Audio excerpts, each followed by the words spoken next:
చూడు సీను అనేక హామీలు ఇచ్చింది కాంగ్రెస్ పార్టీ. ఇక్కడ రాహుల్ గాంధీ కూడా వచ్చి నిరుద్యోగుల విషయంలో కావచ్చు 2 లక్షల ఉద్యోగాలు అన్నాడు. మీరు అన్నట్ల కామరేడ్ డిక్లరేషన్ ఆయనే చేసిండు, చేవాల డిక్లరేషన్ చేసిండు. మరి రాహుల్ గాంధీని ఎట్లా చూడాలి? ముఖ్యమంత్రి అంటే ఈ రాష్ట్రం ఓకే, ఆయన నేషనల్ కదా, ఆయన్ని ఎట్లా చూడాలి మరి ప్రజలంతా? ప్రజలు ఇప్పుడు ఆయన చూడకనే కదా ఇప్పుడు హర్యానా ఓడిపోయింది. ఆయన కరెక్ట్ అక్కడ అంతకుముందు హర్యానా, ఇప్పుడు నేను మొన్న ఢిల్లీ 8 తారీఖున ఢిల్లీ వచ్చినాయి కదా. ఇవన్నీ ఏంది అక్కడ ఎందుకు పార్టీ కంటే పూర్తి అవగాహన లేదన్నట్టేమో అనిపిస్తుంది. అర్థమవుతుంది ఇప్పుడు ఇక్కడ ఓటమి అంగీకరించడం అంటే అదే కదా.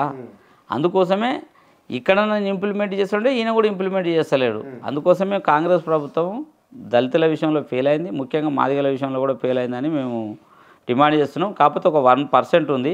ఈ 1% కోసం మేము కొట్లాడుతానని కాదు, మా మాలలు మా అన్నలే, మేము మా అన్నల లెక్కనే భావిస్తున్నాం. ఇప్పటికైనా మాల మాదిగలు కలిసి రాజ్యాధికారం ప్రయాణించాలని మేము తెలంగాణ ఎంఆర్పిఎస్గా కోరుకుంటున్నాం. వాళ్ళకి అప్పీల్ కూడా చేస్తున్నాం.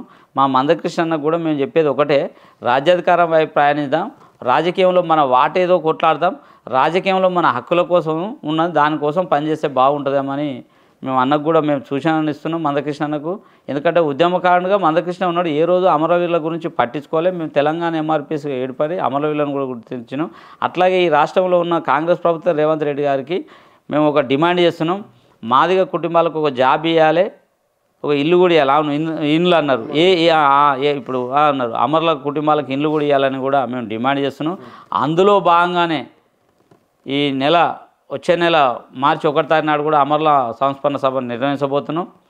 ఖచ్చితంగా అప్పట్లోగా రేవంత్ రెడ్డి గారు అమరుల కుటుంబాలని ఒక ఇల్లు ఒక ఉద్యోగం ఇవ్వాలని కూడా మేము డిమాండ్ చేస్తున్నాం కాంగ్రెస్ ప్రభుత్వం. చివరిగా వంగపల్లి శ్రీనివాస్ ఏ పార్టీలు లేడు అన్నారు అంటే మరి ఇప్పుడు ఏ పార్టీలు ఉండబోతున్నాడు ముందు?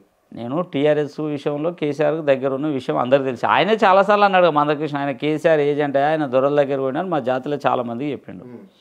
కేసీఆర్ గారు ఆ రోజు వర్గీకరణ విషయంలో నిర్ణయం తీసుకుండు కాబట్టి మేము కేసీఆర్ ఎమ్మటి ప్రయాణించినాం. దళిత విషయంలో దళిత బంధు ఉంది కాబట్టి అరే ఇంతమందికి వచ్చిన, అరే 10 మందికి వచ్చినా మేము బాగుపడతాం, 10 కుటుంబాలు మేము స్వాగతించినాం. అప్పుడు 20 మందికి వచ్చినా 30 మందికి వచ్చినా చాలా క్వశ్చన్లు వేసారు. అందుకోసం కేసీఆర్ గారితో ప్రయాణించినాం. వర్గీకరణ విషయంలో మోడీకి ఇచ్చేటప్పుడు ఏమన్నాడు, మా రాష్ట్రాలకు అధికారాలు నిండు అసెంబ్లీ సభలు అన్నాడు కేసీఆర్ గారు, మా రాష్ట్రాలకు అధికారాలు ఇవ్వాలని చెప్పిండు. ఆనాడే కేంద్ర ప్రభుత్వం కానీ రాష్ట్రాలకు అధికారాలు ఇస్తే ఈ పార్టీకి వర్గీకరణ వచ్చి ఒక 7-8 సంవత్సరాలు అయిపోయి 2015లో ఇచ్చేస్తే చాలామంది మాదిగలకు ఇప్పుడు చాలా ఉద్యోగాలు అయిపోయినాయి. గ్రూప్ 1 గ్రూప్ 2 డిఎస్సి అన్నీ అయిపోయినాయి. మాదిగలు ఖచ్చితంగా దాంట్లో భాగస్వాములు అయ్యారు. మరి అప్పుడు అంటే ఈ పార్టీకి ఎప్పుడూ అయిపోవు, రేవంత్ రెడ్డి అన్న లేటుగా చేసిండు. అందుకోసమే ఈ వర్గీకరణ విషయంలో టీఆర్ఎస్ పార్టీ సంపూర్ణం కాదు 100కు 200% పూర్తి మద్దతు ఉంది. ఎప్పుడన్నా మాట్లాడేటప్పుడు కూడా మందకృష్ణ గారు ఏం మాట్లాడాలంటే, అరే వర్గీకరణ విషయంలో మొట్టమొదటి అసెంబ్లీలో తీర్మానం చేసిన ఘనత ఉందంటే కేసీఆర్ పేరు చెప్పాలి.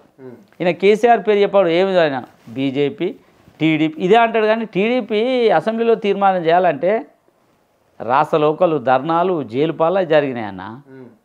కాంగ్రెస్లో అట్నే జరిగింది.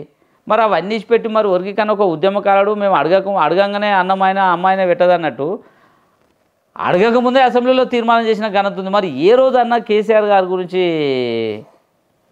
ఒక్క రోజన్నా మాట్లాడిండా?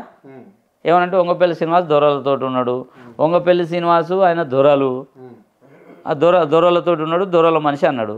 మరి దొరల మనిషి అయి మేము జాతి కోసం కొట్లాడినాం కానీ మేము దొరల మనిషి అయి దొరమటి మేము వాళ్ళకు బానిస చేసినట్టు ఉండాలి కదా. మా వర్గీకరణ డిమాండ్ను మేము పరిష్కరించే దిశగా తీసుకుపోయినావు. నువ్వు 20 ఏళ్ళ ఉద్యమం అప్పటికి 10 సంవత్సరాలు కాకుండా ఇప్పుడు 30 ఏళ్ళు కదా, 20 ఏళ్ళ ఉద్యమంలో మరి నువ్వు ఎందుకు అసెంబ్లీలో తీర్మానం చెప్పలే బిల్లు? మేము కేసీఆర్ తోటి ఉన్నాం, బిల్లు పాస్ చేయించినాం అసెంబ్లీలో. కేసీఆర్ తోటి ఉన్నాం, నరేంద్ర మోడీ దగ్గరికి వెళ్ళి వర్గీకరణ కావాలని లేఖిచ్చిండు. నువ్వు 10 ఏళ్ళ ఉద్యమంలో ఎప్పుడున్నావు? కొన్ని రోజులు రాజశేఖర రెడ్డి కనసాదలో కొన్ని రోజులు, చంద్రబాబు నాయుడు సన్నలో కొన్ని రోజులు జరిపినావు.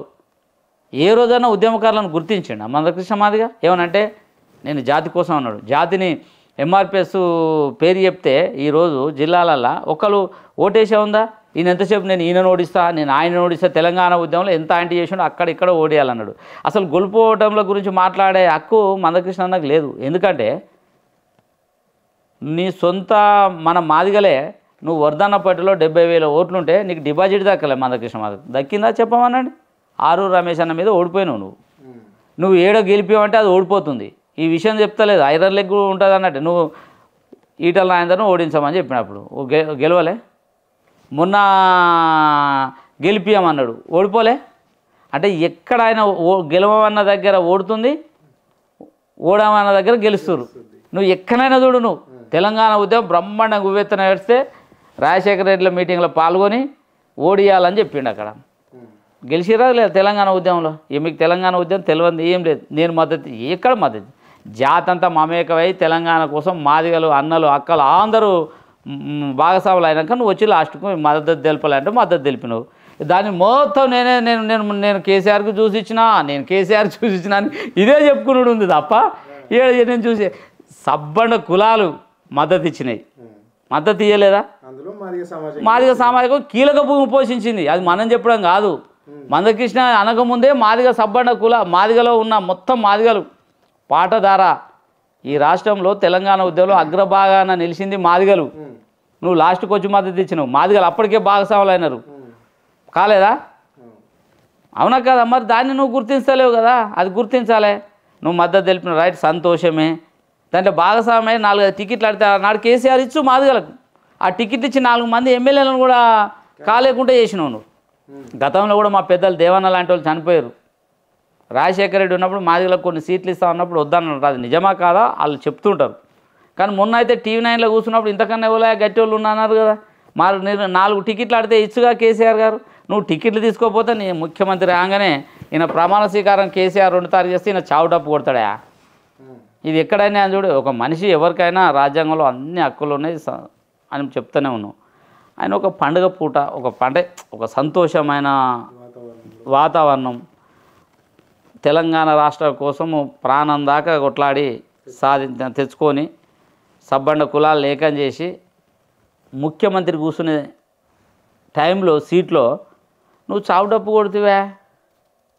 రేపు ఇంకో నువ్వు ఈ 2-3 రోజుల్లో కూడా అవసరమైతే పోయి కూడా దండం పెట్టి కలిసి వస్తాడు.